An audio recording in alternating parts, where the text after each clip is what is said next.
안녕하세요. 신영쌤입니다. 신영쌤의 동안나라 생각여행 37번째 시간입니다. 네. 오늘은 우리나라 옛이야기 한 편 들려드릴 건데요. 서정호 선생님께서 쓰신 호랑이 뱃속 구경이라는 책에 나오는 이야기 중에서 하나를 들려드리도록 하겠습니다. 네. 이 책에는 모두 12편의 이야기가 들어있는데요. 그 중에서 소나무 아들이라는 이야기 들려드릴게요. 자, 어떤 이야기일까요? 옛날하고도 아주 먼 옛날에 있었던 일이에요. 어느 마을에 사내아이가 하나 살고 있었어요. 이 아이는 아버지 없이 홀어머니 밑에서 살았죠. 아이가 자라서 글방에 다닐 때 친구들이 아버지 없는 아이라고 하면서 막 놀려대는 거예요. 그래서 아이는 날마다 혼자서 뒷산에 있는 소나무한테 가서 놀았지요. 그런데 그렇게 날마다 소나무한테 가서 놀다 보니 소나무한테 정이 담뿍 들은 거예요. 소나무가 마치 자기 아버지 같다는 생각까지 했어요. 그래서 어느 날 소나무를 이렇게 껴안고 아버지 하고 불렀어요. 그랬더니 글쎄 소나무가 왜 그러느냐 아들아 하고 대답을 하지 뭐예요.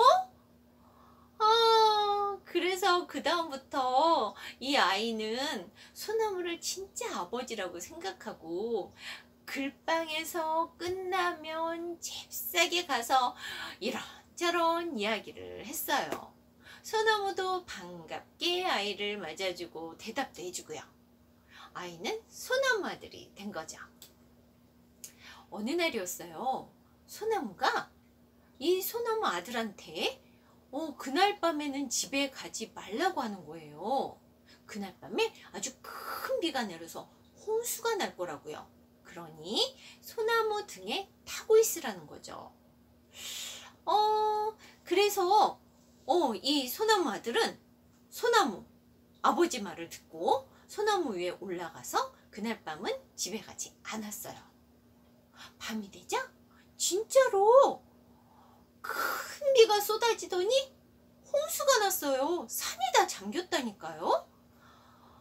물이 소나무 밑둥까지 올라오자 소나무는 스르르 넘어져서 배처럼 되고 이 아들을 태우고 아래로 내려갔어요.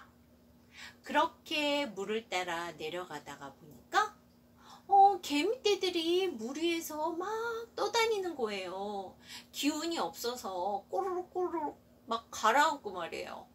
그래서 소나무 아들은 그 개미떼들이 불쌍해서 다 건져서 소나무에 태웠어요. 또 한참을 내려가다 보니 이번엔 멧돼지가 또 허우적대고 있어서 건져서 태우고, 그 다음엔 또 벌떼들이 또 허우적대서 건져서 태우고, 이렇게 가고 있었어요. 그리고 가다 보니 이번에는 어떤 어린아이가 허우적대고 있는 거예요. 그래서 소나무 아들은 이 아이도 태우려고 했죠. 근데 소나무가 말리지 뭐예요? 짐승은 구해주면 은혜를 은혜로 갚는데 사람은 은혜를 원수로 갚는다는 거예요. 그러면서 태우지 말라고 했어요. 진짜 그런가요? 어쨌든 그런데 소나무 아들은 도저히 그 아이를 두고 갈 수가 없어서 구해줬어요. 그리고 소나무에 태우고 갔지요. 한참을 가다 보니 넓은 땅이 보였어요. 그래서 거기에서 다 내려서 다들 이 소나무 아들하고 소나무한테 고맙다고 인사를 하고 각자 갈 길을 떠났지요. 소나무는 걸어갈 수가 없으니까 그 자리에 남기로 했고요. 그 구해줬던 아이는 소나무 아들을 따라갔어요. 두 아이는 마을로 갔어요. 그리고 어느 집에 들어가서 홍수 때문에 떠내려와가지고 갈 곳이 없으니 심부름하면서 이 집에 살게 해달라고 부탁을 했지요.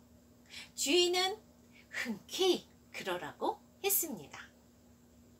그런데 이 목숨을 구해줬던 아이가 주인한테 거짓말을 하는 거예요. 소나무 말이 맞았네요. 그 소나무 아들은 농사일만 해서 농사일밖에 모르고 자기는 글 공부만 했다고 이러는 거예요. 그래서 주인은 힘든 농사일은 소나무 아들한테 다 시키고 이 아이는 글 공부만 시켰어요. 아이고 세상에. 그러던 어느 날 주인은 두 아이를 불러놓고 일을 시켰어요. 소나무 아들한테는 그동안 농사를 졌으니까 뒷산에 가서 좁쌀을 뿌려놓은 거를 다 주워다가 가서 밭에다가 심으라고 그렇게 일을 시키고, 그 아이한테는 그동안 글 공부를 했으니 종이 한 장에 한 자씩 1000글자를 쓰라고 시켰어요. 그리고는 둘 중 더 빨리 일을 마치는 사람을 사위로 삼겠다고 하는 거예요. 우와. 소나무 아들은 뒷산으로 갔어요. 아이고, 그런데 이게 웬일입니까? 산 전체에 좁쌀이 뿌려져 있는 거예요. 그걸 언제 다 주워요? 좁쌀 아시죠? 아주 요만한 거, 잘 보이지도 않는 거. 한숨만 나왔죠. 그래서 하나 한숨을 쉬면서 줍기 시작을 했어요. 자, 여러분, 이 소나무 아들은 과연 이 미션을 성공할까요? 우리나라 옛 이야기에 이런 비슷한 패턴의 이야기가 많아서 오늘은 예상하기가 아주 쉬우실 것 같아요. 네, 누가 도와줬겠죠? 어쨌든 소나무 아들은 좁쌀을 다 주었을까요? 다 밭에 심었을까요? 내기에 이었을까요? 네, 여러분의 상상에 맡기겠습니다. 자, 그리고 이 책 꼭 읽어보세요. 재미있는 옛날 얘기가 아주 많이 나오거든요. 다 읽어보시고, 특히 그 소나무 아들을 읽고 이런 놀이 한번 해보세요. 만약에 놀이요. 만약에 이 소나무 아들한테 진짜 아버지가 있었다면, 만약에 이 아이가 소나무 밑에서 놀지 않았다면, 만약에 그 비 오던 날 이 아이가 소나무 말을 듣지 않고 집에 갔었다면, 만약에 이 아이가 그 동물들을 구해주지 않았다면, 만약에 하면서 이야기를 바꿔보는 거예요. 네, 아주 재미있는 활동이 될 거예요. 그리고 그걸 글로 써보기도 하시고요. 네, 만약에 여러분이 이 이야기가 너무 재미있으셨다면 아시죠? 구독하기, 좋아요, 알림 설정 잊지 마세요. 클릭. 감사합니다.